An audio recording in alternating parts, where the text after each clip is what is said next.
Hello दोस्तों, कैसे हैं आप सब। उम्मीद है खैरियत से होंगे। आप देख रहे हैं मेरा YouTube channel Ahmed technic and info और मैं हूं आपका दोस्त एम ए खान। बात करते हैं आज सऊदी अरब के तमाम ताज़ा घटनाक्रम के बारे में, कुछ अच्छी चीज़ें स्पेशली जो एक्सपर्ट के लिए हैं, जो बाहरियों के लिए हैं उनके। तो आज सबसे बड़ी खबर नॉन सऊदीज के लिए ये है कि नॉन सऊदीज को यानी जो बाहरी हैं उनको सऊदी अरब में प्रॉपर्टी खरीदने का अधिकार मिल गया है।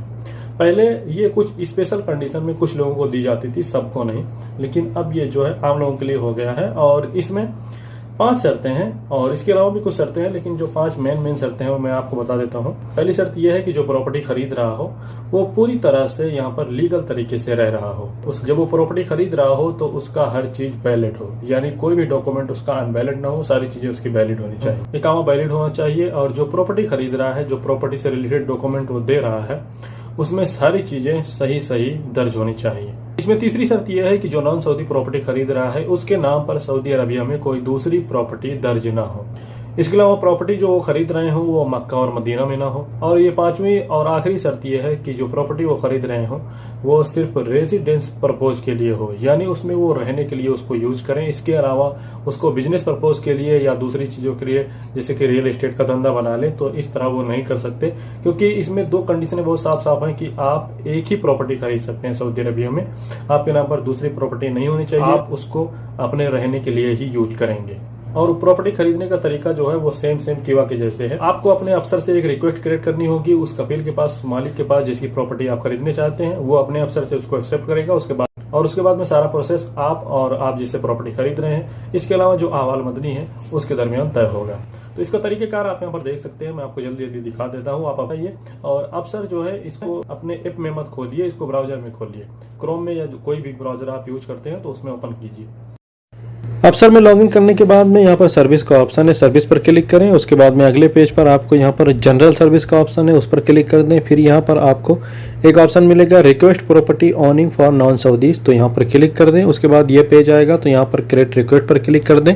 अब यहाँ पर आपकी सारी इन्फॉर्मेशन पूरी मौजूद रहेगी और उसके नीचे है सबसे पहले प्रॉपर्टी नंबर, यानी जिस प्रॉपर्टी को आप खरीद रहे हैं उसका नंबर। उसके बाद है प्रॉपर्टी ऑनर आईडी नंबर, यानी जिससे आप खरीद रहे हैं उसका आईडी नंबर। और उसके बाद में है प्रॉपर्टी टाइप, तो यहाँ पर आप क्लिक करेंगे तो लैंड और अपार्टमेंट और विला 3 ऑप्शन मिलेगा। जो भी आप खरीद रहे हैं वो चूज़ कर लें। उसके बाद है रीजन, यानी आप कौन से रीजन में रहते हैं, तो वहाँ पर आप क्लिक करेंगे तो वहाँ पर मक्का, मदीना, अल कसीम, पूरा रियाद वगैरह सब मौजूद रहेगा। आप जो भी चाहेंगे चूज़ कर लेंगे। उसके बाद सिटी वाला भी ऑप्शन आएगा, तो सिटी में भी तमाम सिटीज़ मौजूद रहेंगी, तो उसमें से भी आप जो चाहेंगे वो चूज़ कर लें। उसके बाद है नाइबरहुड, तो नाइबरहुड के बारे में आपको वहाँ पर पूरी डिटेल देनी होगी, उसका बिल्डिंग नंबर वगैरह सारी चीज़ें बतानी होगी। उसके बाद है रिक्वायर्ड डॉक्यूमेंट, तो आप जिस प्रॉपर्टी को खरीद रहे हैं उससे रिलेटेड सारे डॉक्यूमेंट आपको यहाँ पर अपलोड करने होंगे। और उसके नीचे है टर्म्स एंड कंडीशन, तो टर्म्स एंड कंडीशन मैं आपको पहले ही बता चुका हूँ क्या क्या टर्म्स एंड कंडीशन है। और फिर नीचे यहाँ I agree terms and condition वाला ऑप्शन है, तो इस पर क्लिक कर दें और उसके बाद नेक्स्ट पर क्लिक कर दें। अगले पेज पर ये आपसे कंफर्मेशन मांगेगा। कंफर्मेशन के बाद में ये रिक्वेस्ट जो है जिससे आप खरीद रहे हैं उसके पास चली जाएगी, फिर वो एक्सेप्ट करेगा इसको। और उसके बाद में फिर आगे का प्रोसेस जो है आपके और आप जिससे प्रॉपर्टी खरीद रहे हैं और मिनिस्ट्री के दरमियान तय होगा। सऊदी अरब में बाहरियों के लिए नौकरी का दायरा लगातार कम किया जा रहा है। पहले इसमें बैंक वालों को कम किया गया, उसके बाद में फिर स्कूलों के प्रिंसिपल को बाहर किया गया। इसमें एक अनाउंसमेंट है कि अब किसी भी कॉल सेंटर पर जो है नॉन सऊदी काम नहीं करेंगे। और इसके अलावा भी बहुत सारी चीजें आ रही हैं। और इन्हीं सब के बीच में एक और चीज यहाँ पर लागू हुई कि मॉल्स में इन 8 प्रोफेशन को पूरी तरह से सऊदीज के लिए रिजर्व कर दिया गया है। नॉन सऊदी उसमें बिल्कुल भी शामिल नहीं हो सकते इन 8 प्रोफेशन में। वो 8 प्रोफेशन क्या है मैं आपको बता देता हूँ।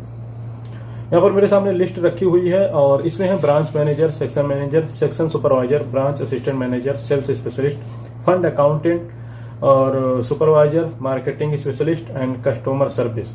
यानी अब इन 8 प्रोफेशन में कोई भी नॉन सऊदी नौकरी नहीं कर सकेगा मॉल्स में। इसके अलावा कुछ कैटेगरियां हैं जिनको मेंशन किया गया है कि इसमें अभी नॉन सऊदी काम कर सकते हैं। तो नॉन सऊदीज के लिए मॉल में कौन कौन सी कैटेगरियां बची हैं मैं आपको बता देता हूं। यहाँ पर मेरे सामने एक लिस्ट रखी हुई है और उसमें कहा गया है कि क्लीनिंग वर्क, यानी क्लीनिंग से रिलेटेड जो काम करते हैं। इसके अलावा लोडिंग और अनलोडिंग, इसके अलावा मेंटेनेंस से रिलेटेड जो काम करते हैं, यानी किसी भी तरह का मेंटेनेंस से रिलेटेड वो काम करते हैं, चाहे वो मॉल्स में कोई मेंटेनेंस करते हो या किसी चीज का मेंटेनेंस करते हो, मैकेनिक वगैरह। और इसके अलावा बार्बर शॉप, और इन चीजों में अभी भी नॉन सऊदी काम कर सकते हैं। लेकिन जिस तरह से ये दायरा जो है कम होता जा रहा है, उम्मीद है आने वाले दिनों में बस बहुत थोड़े से काम बचेंगे जो नॉन सऊदीज के लिए अलाउड होंगे, और स्पेशली उसमें अनलोडिंग लोडिंग वाला काम शायद बचे, और इसके अलावा जो क्लीनिंग वर्क है। एक और खबर मिनिस्ट्री ऑफ ह्यूमन रिसोर्स की तरफ से आ रही है कि जो लोग ज्वेलरीज की आउटलेट सेल्स में काम करते हैं, जैसे कि आप देखते हैं कि ज्वेलरी की दुकानों के बाहर आउटलेट लगा होता है, लोग जाते हैं वहां पर पसंद करते हैं, तो वहां पर जो लोग काम करेंगे उनके लिए भी जरूरी होगा कि वो अपना प्रोफेशनल परमिट जरूर लें। बिना प्रोफेशनल परमिट के अब ऐसे लोगों को काम नहीं करने दिया जाएगा। पब्लिक सिक्योरिटी डिपार्टमेंट ने कोरोना वायरस को लेकर बढ़ते हुए अफवाहों के बीच में एक बड़ा ऐलान। अब जो कोई भी कोरोना वायरस से रिलेटेड कोई अफवाह फैलाता है, उसको लेकर झूठी खबरें फैलाता है, जिससे लोगों में पैनिक क्रिएट होता है, तो उसको 1 लाख रियाल से 10 लाख रियाल तक का जुर्माना किया जाएगा। इसके अलावा उसको 1 साल से लेकर 5 साल की सजा भी हो सकती है, और इसके अलावा और किसी कंडीशन में ये दोनों सजाएं एक साथ लागू की जा सकती हैं। सिटी ऑफ हज एंड उम्रा ने अपने एक बयान में कहा है कि नए साल के आगाज होने के बाद में, यानी 1 मुहर्रम से इस्लाम का नया साल आगाज होता है, तो इस्लामिक न्यू कैलेंडर शुरू होने के बाद में 12 से 18 साल के उन्हीं बच्चों को उम्रा करने की परमिट मिलेगी जिन्होंने वैक्सीन की 2 डोज ली होगी।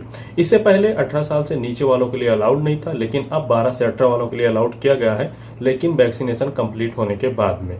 18 साल से ऊपर वालों के लिए जो पहले रूल लागू थे, 1 वैक्सीन 14 दिन गुजर गए हों और एक कोरोना वायरस हुआ हो आपको और आप ठीक हो गए हो, 6 महीने से ज्यादा ना गुजरा हो, या 2 वैक्सीन लगी हो, ये रूल 18 साल से ऊपर वालों के लिए है, और नीचे वालों के लिए 2 वैक्सीन